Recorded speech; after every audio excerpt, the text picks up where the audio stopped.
Hello teachers. मैं हूँ पुष्पा और मेरे YouTube channel your guide Pushpa में आपका स्वागत है।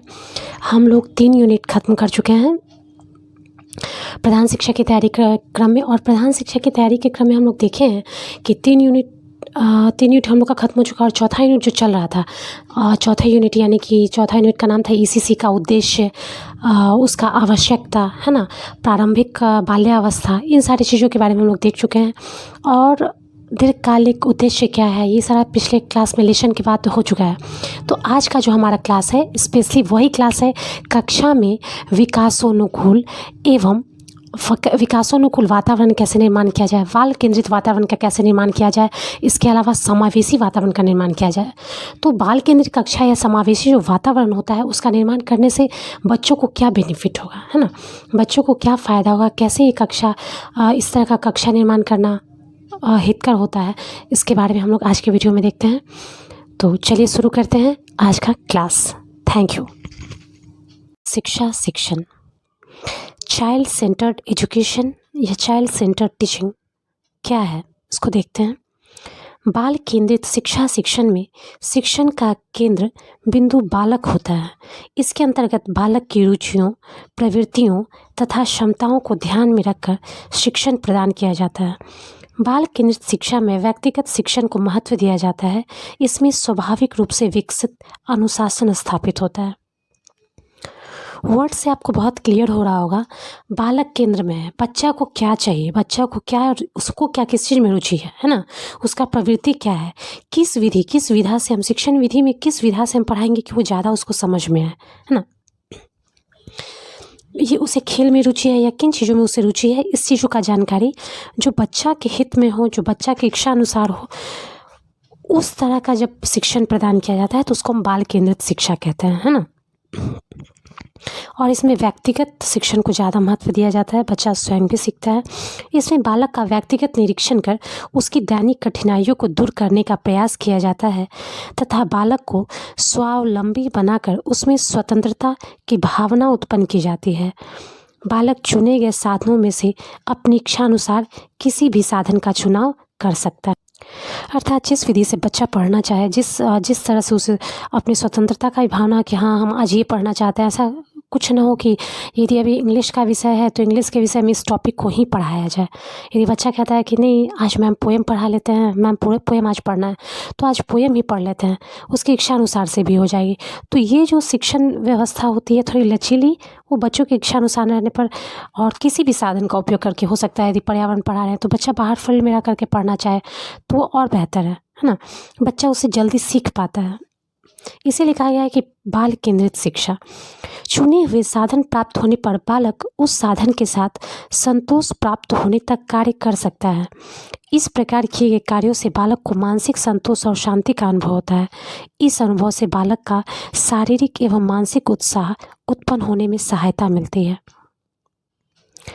बाल केंद्रित शिक्षण जीवन की शिक्षण प्रणाली है, अतः एक विकसित शिशु से एक विकसित प्रौढ़ बनाने के लिए जो कार्य मूलतः सीखना आवश्यक है, उन सभी क्रिया प्रणालियों का समावेश इस शिक्षण में किया गया है।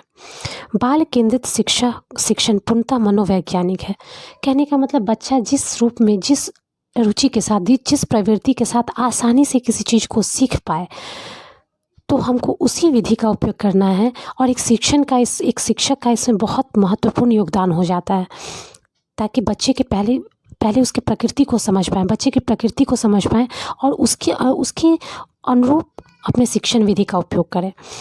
अब देखते हैं हम लोग बाल केंद्रित शिक्षा। तो समावेशी और बाल केंद्रित कक्षा का माहौल कैसा होना चाहिए, पहले हम लोग ये देखते हैं कि कैसा होना चाहिए माहौल। तो ऐसे माहौल में, यदि बाल केंद्रित माहौल है तो ऐसे माहौल में बच्चे स्वयं ही ज्ञान का निर्माण करते हैं, उनको पढ़ाना नहीं पड़ता है ना, शिक्षकों को उन्हें बताना नहीं पड़ता कि तुम पढ़ाई करो, बच्चे स्वयं इंटरेस्ट लेते हैं और पढ़ाई कर पाते हैं, जो उनके विद्यालय और अपने आसपास के परिवेशीय अनुभव पर आधारित होता है। तो वो अपने अनुभव से ही सीखते हैं, बच्चे स्वयं ही ज्ञान का निर्माण करते हैं, उनके विद्यालय, उनके आसपास के परिवेशीय अनुभव पर आधारित होता है। बच्चे ऐसी कक्षाओं में व्यक्तिगत रूप से भी कार्य करते हैं और समूह में होने वाली चर्चाओं में भी शामिल होते हैं। एक दूसरे के साथ अपने विचारों का आदान प्रदान करते हैं, अपने अनुभव बांटते हैं और एक दूसरे के विचारों के अभिव्यक्ति का आदर करना भी सीखते हैं। शब्द ही बहुत क्लियर है, बाल केंद्रित, यानी बच्चा केंद्र में है, शिक्षक केवल उसके हेल्पर हैं, गाइड हैं, है ना। उसको ऐसा नहीं है केवल उसको इंटरेस्ट जगाना रहता है, बाकी वो आसपास का वातावरण, अपने समूह में होने वाला चर्चा, कार्य, अपना विचार आदान प्रदान करके, अपना अनुभव बांट करके एक दूसरे से सीखता है। तो बाल केंद्रित कक्षाओं में बैठक व्यवस्था भी लचीली होती है और कक्षा में संचालित होने वाली गतिविधियों के अनुरूप बदलती रहती है।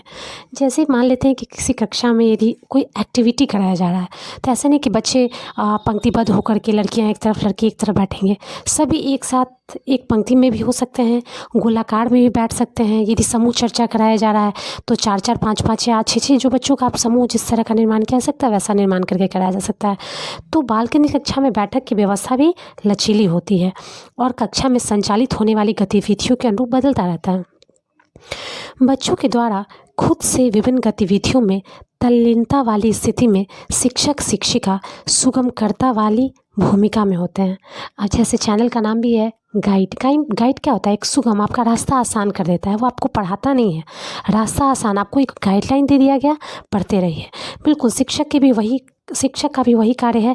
आप एक सुगमकर्ता की तरह कार्य कीजिए, बच्चे स्वयं ही सीख जाएंगे। उनको बस माहौल दीजिए, करना क्या है वह कार्य दे दीजिए, वो स्वयं करके गलतियाँ करते सीख जाएंगे। ये एक्टिविटी करते करते किसी चीज़ को ऑब्जर्व करेंगे, फिर वो अपने निष्कर्ष तक पहुंच जाएंगे। तो इस तरह की स्थिति यदि बाल केंद्रित स्थिति होती है तो ऐसा जो माहौल होता है, बाल केंद्रित कक्षा का वातावरण इसी प्रकार से निर्मित होता है। बैठने का व्यवस्था लचीला होना चाहिए, अलग अलग गतिविधि संचालित होनी चाहिए, शिक्षकों को सुगमकर्ता की तरह केवल कार्य करना चाहिए। बच्चे जो है आपस में यदि समूह चर्चा करते हैं, एक दूसरे का विचारों का व्यक्ति का आदर करना सीखते हैं, है ना।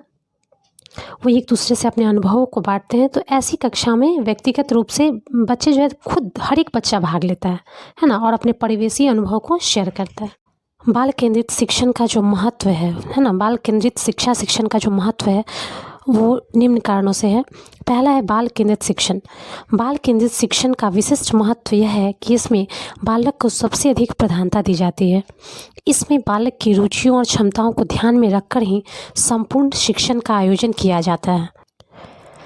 सरल और रुचिपूर्ण दूसरा कारण है बाल केंद्रित शिक्षक का महत्वपूर्ण होने का, क्योंकि बहुत सरल तरीका है और बच्चे से काफ़ी रुचि लेकर करते हैं ना। बाल केंद्रित शिक्षण अत्यंत सरल और रुचिपूर्ण है। यह बालक को सरल ढंग से नवीन ज्ञान रुचिपूर्ण तरीके से प्रदान करने का महत्वपूर्ण संसाधन है या साधन है। अब एग्जाम्पल के तौर पर यदि बच्चे को हमको साइंस सिखाना है, प्रकाश संश्लेषण प्रक्रिया को एग्जाम्पल के तौर पर समझाना है क्लास 6 में, तो उसको आप कैसे समझाइएगा? उसको आपको ये बताना होगा, एक पौधा लीजिए, बाहर पर्यावरण में निकल जाइए, आप उसको बताइए कि देखो ये पौधा किस किस तरह से किन किन चीज़ों को ले रहा है। तो बच्चा देखे, अच्छा मिट्टी में लगा हुआ तो मिट्टी से ले रहा है कुछ, और हम क्या डालते हैं प्लांट में? पानी डालते हैं। और इसमें क्या चीज़ यह लेता है? तो बाहर से कार्बन डाइऑक्साइड हवा से ले रहा है, सूर्य से धूप ले रहा है ना, सोलर एनर्जी ले रहा है। तो इस तरह से हम उसको समझा सकते हैं एक प्रकाश संश्लेषण की प्रक्रिया, यानी कि सरल भी है, रुचिपूर्ण भी है, बच्चे बहुत आनंद लेके इसको करेंगे। तीसरा होता है आत्म अभिव्यक्ति के अवसर। बाल केंद्रित शिक्षा में बालकों को आत्म अभिव्यक्ति के अवसर प्राप्त होते हैं। फोर्थ पॉइंट है ज्ञानेंद्रिय प्रशिक्षण पर बल। बाल केंद्रित शिक्षण में ज्ञानेंद्रिय प्रशिक्षण पर विशेष बल दिया जाता है। वास्तव में ज्ञानेंद्रियों के प्रशिक्षण से ही मस्तिष्क का विकास होता है। जैसे देखना, सुनना, यदि बच्चा सुन रहा है शिक्षक की बातों तो उसे उसकी जो श्रवण क्षमता है वो भी स्ट्रांग हो रही है। किसी चीज़ को ऑब्जर्व कर रहा है, देख रहा है, प्रैक्टिकली देख रहा है, तो उससे उसके दिमाग का उस चीज़ को समझने सीखने की क्षमता बढ़ जाती है। पांचवा आता है व्यवहारिक और सामाजिक। बाल केंद्रित शिक्षण बालक को व्यवहारिकता और सामाजिकता की शिक्षा प्रदान करता है। बाल केंद्रित शिक्षा में शिक्षक की क्या भूमिका होती है? पहले भी हम बता चुके हैं, एक शिक्षक जिस विधि का प्रयोग करता है वह बालक के अनुरूप यदि करता है तो बच्चे जल्दी सीख पाते हैं, सुग्राही बनते हैं। The role of teacher in child centred teaching.